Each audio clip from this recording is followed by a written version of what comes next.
level onward. But it is also true, Sri Aurobindo points out, that as we rise in the level of evolution, this fixed order changes, becomes more plastic. It is no more true that only one thing can occupy a place. In our physical space, it is true. Only one thing can occupy the space. But as we move into the subtler domains, we find the same space can be occupied by so many different things. Because each subtler form has its subtler space. In that little physical space, many things can be there. Now this is beyond the logical intellect. But there is something intuitive perception in us which admits, because inwardly it knows that these things are true.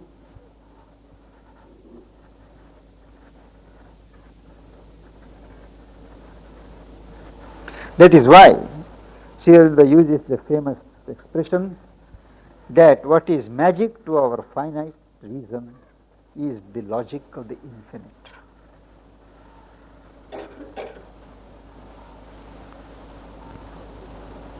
He speaks illustratively how there are so many forces that are active in the universe. We come to know of the forces only by the results, because the forces are largely not visible. From their consequences and results, we know that there are forces that are at work. Now, he says behind the external happenings, a subtler eye perceives so many elements. There are number of possibilities struggling for expression. There are many actualities there which are trying to translate themselves into physical actualities. There are, as situations develop, new possibilities enter into the situation and change the whole picture. And behind all, there is what is called the imperative, or the imperatives, which defy logical anticipation. All this describes and argues to show that the mental intelligence, the intellect, not intelligence, intellect, is a very poor instrument to acquire knowledge. It can only give us certain labored conclusions based upon the data that are offered to it by the senses. Otherwise, it can only view, it can only speculate. That certain touch of the intuition, which is a ray or an edge of truth, edge of light, is absent in the logical intellect. I think this brings us to about the 15 pages. Any questions? I didn't understand what you meant by supracosmic being, which is within the manifestation but outside the universe. Supracosmic existence. Yes.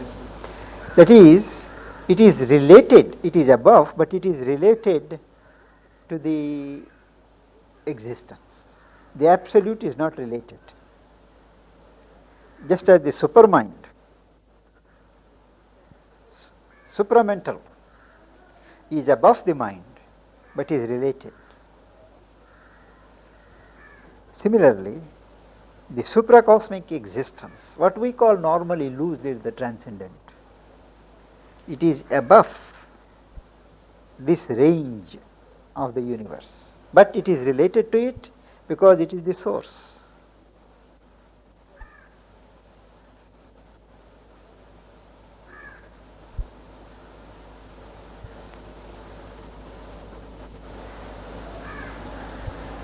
When he talks about the logic of the infinite, and I think twice he says our minds are usually too brittle, but if we make them more plastic, we can begin to express.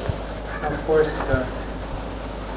that's probably not something all of us can do, but it's very nice that he tries he makes some possibility for the mind to involve itself in this. As far as I know, he is the only philosopher who, while defining the limitations of the mind, describing the limits beyond which the reason can't function, he shows a way how you can still use it. He says the reason, the mental reason, has to allow itself to be converted into a higher reason. How can it do that? By accepting the lead of a higher intelligence, itself being content to function as the lower end. Not in that view, no instrument that nature has devised need be rejected. Each has its place, but when you assume a role which is illegitimate, there you are. So he speaks, reason should be converted into a higher reason. Mind should allow itself to be converted into the supermind. Mind need not go, it has been developed. Life force has to purify itself and allow itself to be transmitted into the consciousness force, the spiritual Shakti. I have not come across this treatment in any other philosophy.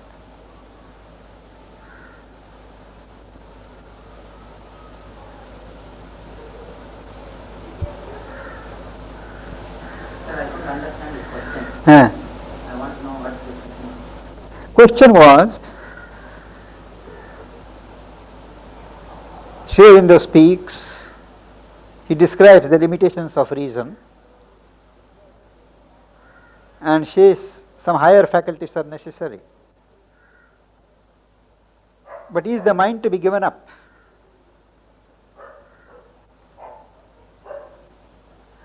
Sri Aurobindo says no, mind need not be given up. Its character has to be changed. It has to accept an operation by which its range will be enlarged, its character will undergo a change. Here ends the talk given on Life Divine, Volume 2, Chapter 2, on 1st August 1977. Today, 3rd August, we continue the talk on the same chapter, Chapter 2. To continue our discussion of the second chapter of Life Divine from where we left, we have noted that the infinite existence and the infinite consciousness in their manifestation are beyond the conception of our limited reasoning.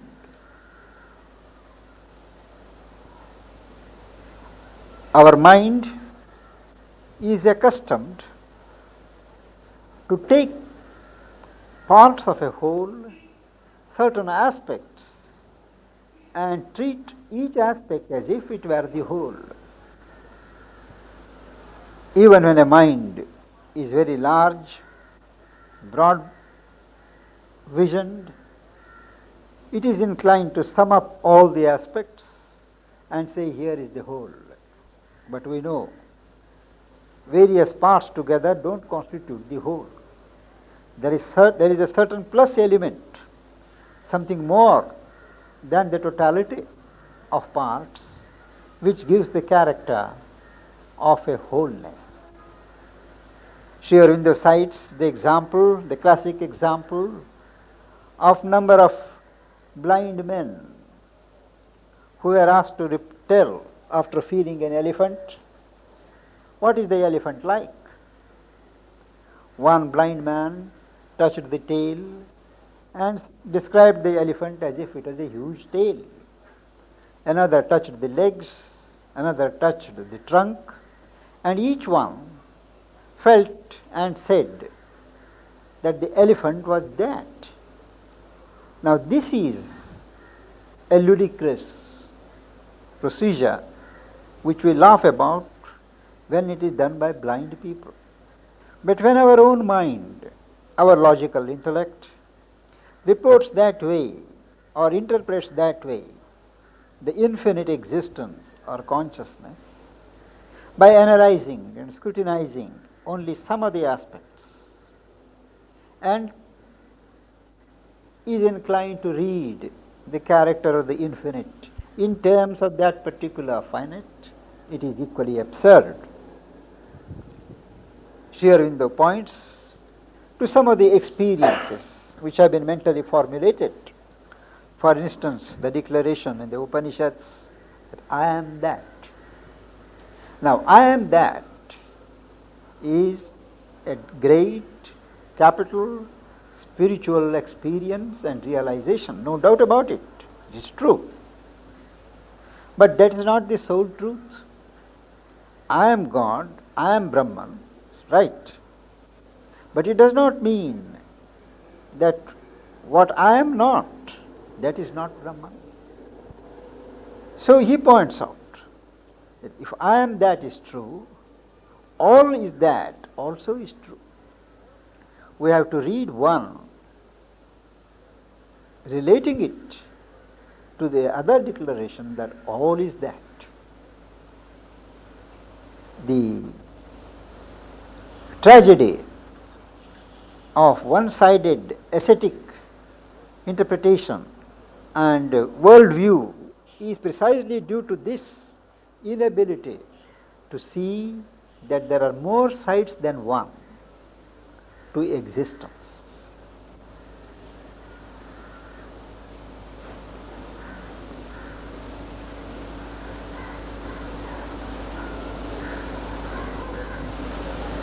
The people, philosophers, they emphasize the unity of things, the oneness of reality. They are right. But when they deny, because they are worshippers of the one, the reality of the many, they are wrong. Similarly, those who start from the other end see only the many around, and they wonder where is the one of which you speak. They are also wrong.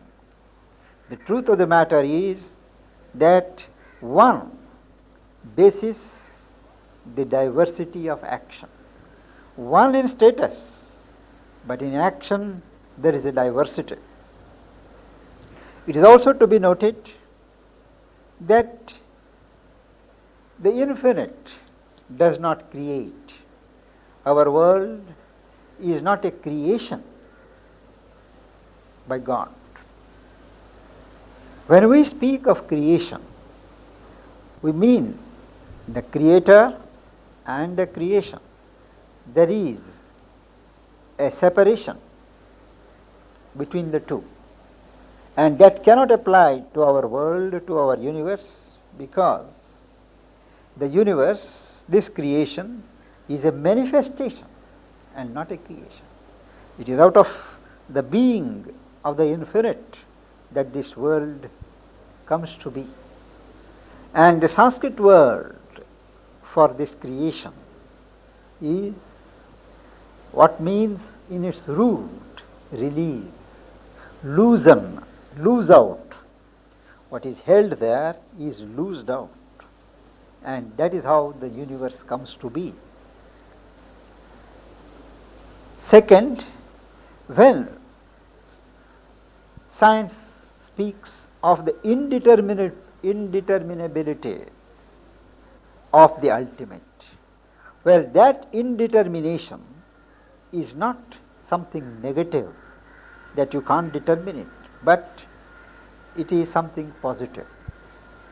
It does not have the negative sense that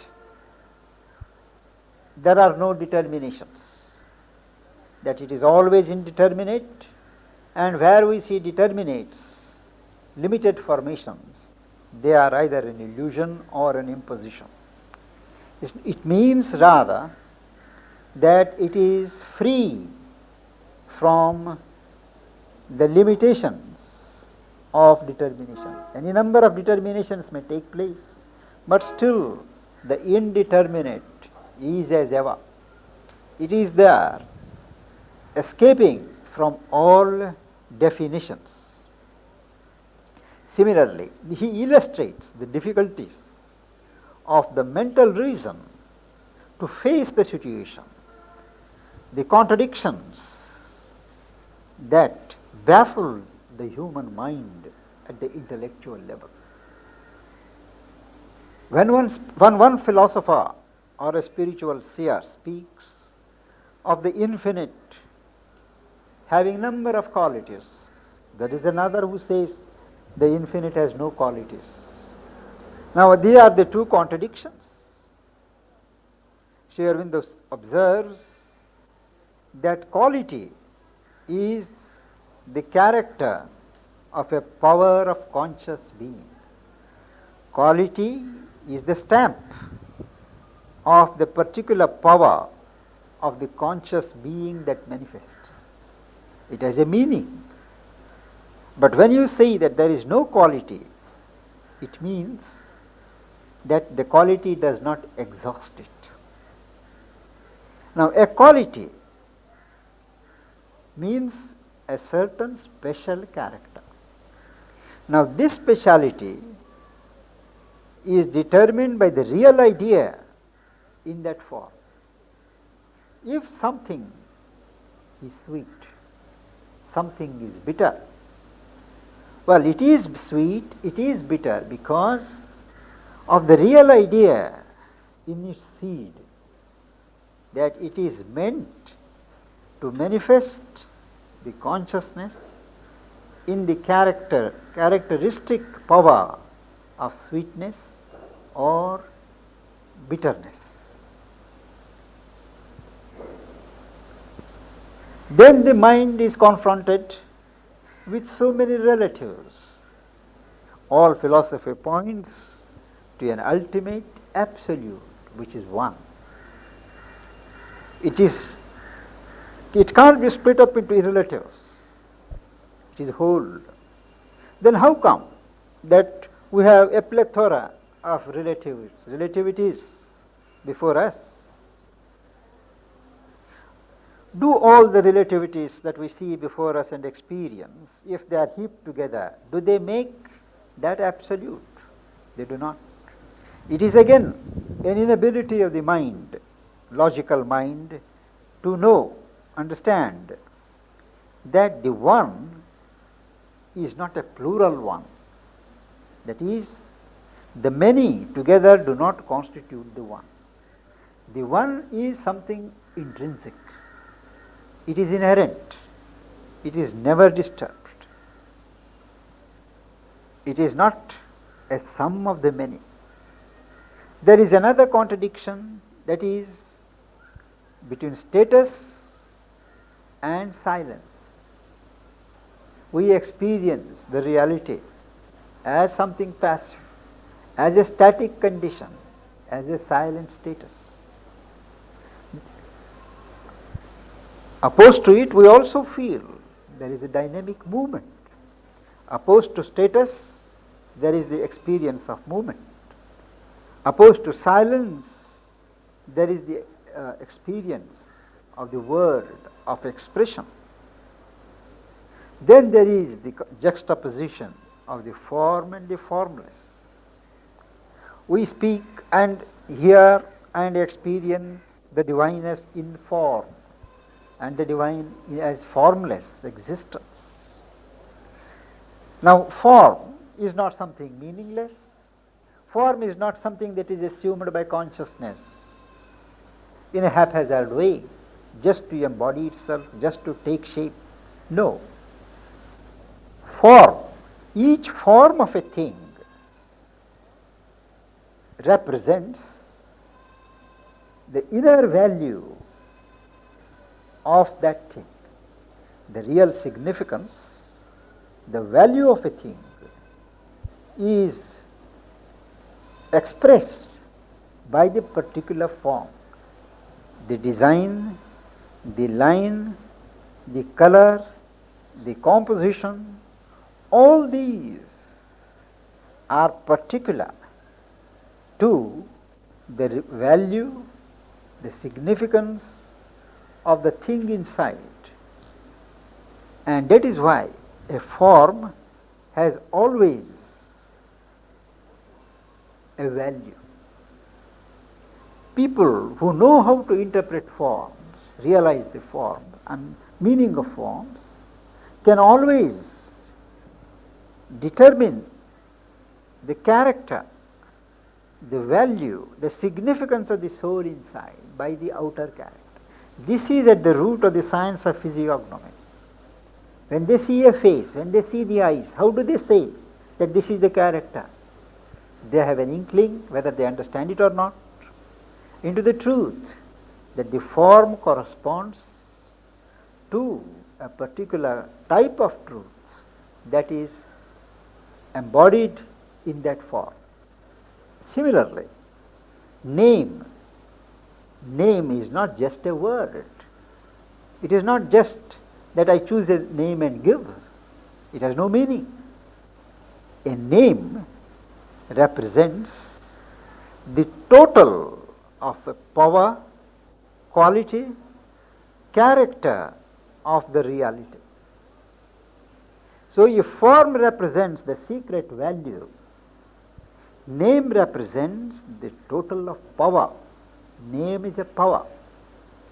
That is why when you repeat the name of a god or one who represents God to you, it is like pressing a button which releases the power that is held in the person, in the entity signified by that name. That is again at the root of the whole science of japa. You just do not repeat a word for its emotional satisfaction. When you must know, you must be aware that that word represents a personality. Name represents a personality, an embodiment of these powers, these qualities, this character.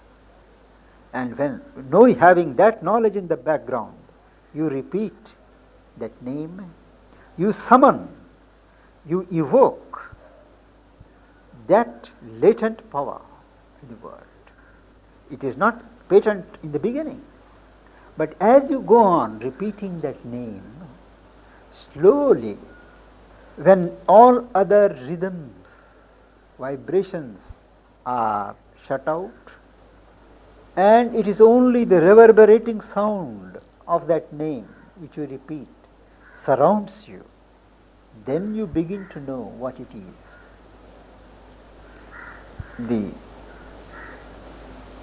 That is only the preliminary stage. When you practice it sincerely, after a time, the lips just stop. They don't have the power even to repeat audibly that word. They are overwhelmed. And in that external silence, the word goes on repeating itself in the heart. And when that is the real stage, when you can say that the being has taken up that name, and the word goes on repeating itself. Whatever you are doing, first at the time when you pray or meditate, after a time, throughout, when you may be busy, engaged in anything, but the name continues. Recently, that person, I think, is living. There was a report in the journal. He is a householder, not a big guru or a saint or anything like that. A householder who has developed a certain spiritual strain. He repeats the name and the japa of Rama. So anybody coming to him for anything, he would always say, do this, repeat this.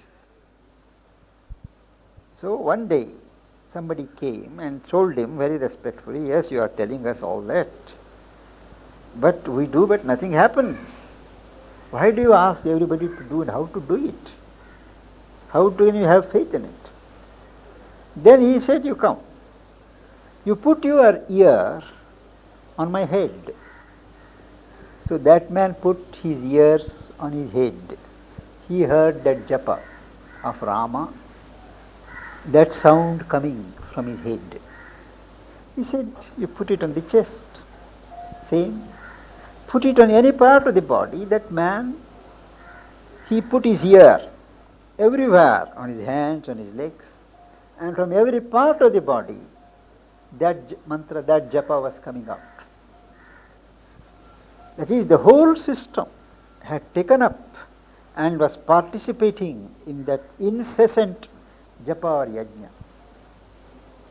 That is the power of the name. And it has a great efficacy in spiritual life. And Sri Aurobindo gives particular importance to name, and saying that it is not just a word, but a total of power, quality, and character of quality. I think we'll stop there for the time. Here ends this evening's talk. The talk on Chapter 2 of Life Divine, Volume 2 was continued today.